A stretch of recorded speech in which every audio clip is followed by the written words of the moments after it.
لڑائی جاری رہی۔ ڈان اخبار میں شائع رپورٹ کے مطابق ولادیمیر پوتین کے جنگ بندی کے حکم کے باوجود مشرقی یوکرین کے جنگ زدہ شہروں میں لڑائی میں کوئی خاص کمی نہیں آئی۔ روسی وزارت دفاع نے اصرار کیا کہ فوج جنگ بندی کے احکامات کی پابندی کر رہی ہے، لیکن یہ بھی کہا کہ اس نے مشرقی یوکرین میں کیف کے فورسز کے حملوں کو ناکام بنا دیا اور جمعے کے روز درجنوں فوجیوں کو ہلاک کر دیا۔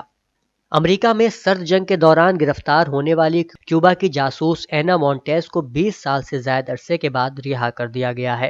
عالمی خبر رساں ادارے کے مطابق اینا مونٹیز امریکی شہری تھی اور ڈیفنس انٹیلیجنس ایجنسی میں بطور تجزیہ کام کر رہی تھی۔ انہیں 2001 میں گرفتار کیا گیا تھا اور 25 سال قید کی سزا سنائی گئی تھی۔ عدالت نے اینا مونٹیز کو امریکی قوم کو مکمل طور پر خطرے میں ڈالنے کا مجرم بتایا تھا۔ جامعہ نازمیہ میں مولانا مجتبی حسین مرحوم کی برسی مجلس منعقد ہوئی۔ مجلس کو خطاب کرتے ہوئے آیت اللہ سید حمید الحسن نے کہا کہ انسانیت اور اشرف المخلوقات کے اعتبار سے ہمیں کچھ ذمہ داریاں دی گئی ہیں کہ اگر ہم ان ذمہ داریوں کو اپنا عینی فریضہ سمجھ کر انجام دیں تو جس نے ہمیں ذمہ داریاں دی ہیں وہ ضرور خوش ہوگا، اور اگر ہم ان میں کوئی کمی کریں تو وہ کہے گا کہ اس کو ٹھیک کرو۔ اگر ہم نے ٹھیک کر لیا تو اس کی خوشی کا سبب بنے گا، اگر ہم نے ٹھیک نہیں کیا تو یہی اس کی ناراضگی کا سبب بنے گا۔ آخر میں آیت اللہ سید حمید الحسن نے مولانا مجتبی حسین کے معیار علم اور نازمیہ کے تئیں اپنے بے لوث خدمات کا ذکر کرتے ہوئے کہا کہ مولانا مجتبی حسین مرحوم بہترین اصول پسند اور وقت کے تئیں بے حد حساس تھے۔ مجلس کا اختتام مصائب امام حسین علیہ السلام پر ہوا۔ مجلس کے بعد مولانا مجتبی حسین کی حیات و خدمات پر منحصر کتاب دوام الحیات کا آیت اللہ سید حمید الحسن نے اجرا کیا۔ انہوں نے کتاب کو ترتیب دینے والے مولانا محمد رضا علیہ اور معاونین مولانا محمد حسنین، مولانا ظہیر عباس، محتمم محمد شان عباس کی بھی ستائش کی۔ ڈائریکٹر اور سپا پارٹی لیڈر منیش جگن اگروال کو سماج وادی پارٹی کے آفیشیل ٹویٹر ہینڈل سے ناشائستہ اور غیر مہذب تبصرہ کرنے پر گرفتار کیا گیا تھا۔ حضرت گنج پولیس کے ذریعے گرفتاری کی اطلاع ملتے ہی سابق وزیر اعلیٰ اور ایس پی کے قومی صدر Akhilesh Yadav D G P office پہنچے۔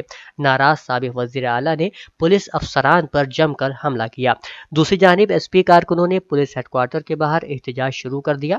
پولیس کو انہیں ہٹانے کے لیے لاٹھیوں کا استعمال کرنا پڑا۔ منیش کے خلاف حضرت گنج تھانے میں 4 معاملے درج ہیں۔ 2 مقدمات میں وہ نامزد ہے جبکہ 2 مقدمات میں ایس پی کے ٹویٹر ہینڈل کے خلاف مقدمہ درج ہے۔ ایک میں پولیس نے چارج شیٹ بھی داخل کی ہے۔ دوسری طرف ایس پی ریاستی صدر نریش اتم کی تحریر پر ایس پی رکن پارلیمنٹ ڈمپل یادو پر نازیبا تبصرہ کرنے پر بی جے پی کی خاتون لیڈر ریچا راجپوت کے خلاف بھی مقدمہ درج کیا گیا ہے۔ اتر پردیش کے سابق حج اوقاف کے وزیر مملکت محسن رضا نے سنی اور شیعہ وقف بورڈ میں بڑے پیمانے پر ہونے والی بدعنوانی کے حوالے سے اتر پردیش کے وزیر اعلیٰ یوگی آدتیہ ناتھ سے ملاقات کر کے حالات سے آگاہ کرنے کا دعویٰ کیا ہے۔ انہوں نے دعویٰ کیا کہ اتر پردیش سنی سینٹرل وقف بورڈ میں سب سے زیادہ اوقاف املاک مندرج ہے۔ یہاں کے ملازمین اور افسران بدعنوانی میں ملوث ہیں۔ بورڈ کی ساز باز سے وقف املاک غیر قانونی طور پر فروخت کی جاتی ہے، رقم لے کر کے کمیٹیاں بنائی جاتی ہیں، متولی بھی بنائے جاتے ہیں۔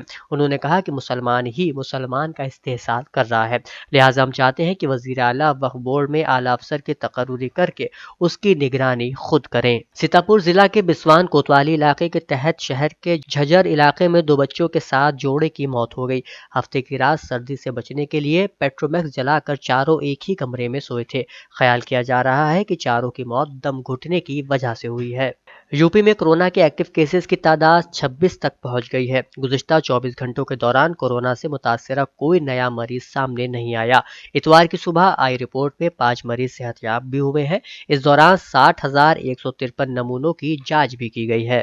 معروف صحافی پدم بھوشن عشرت علی صدیقی کے یوم ولادت کے موقع پر دولت گنج میں مونی پورہ حسین علاقے کے غرباء و مساکین و فقراء میں کمبل تقسیم کیے گئے۔ اس موقع پر عشرت علی صدیقی کو یاد کرتے ہوئے ان کے علمی، سماجی اور سیاسی خدمات کا تذکرہ کرتے ہوئے مولانا فیروز خان ندوی نے کہا کہ عشرت علی صدیقی نے اس دور میں بے باک اور ایماندارانہ صحافت کی بنیاد رکھی جب الیکٹرانک اور سوشل میڈیا کا وجود نہیں تھا۔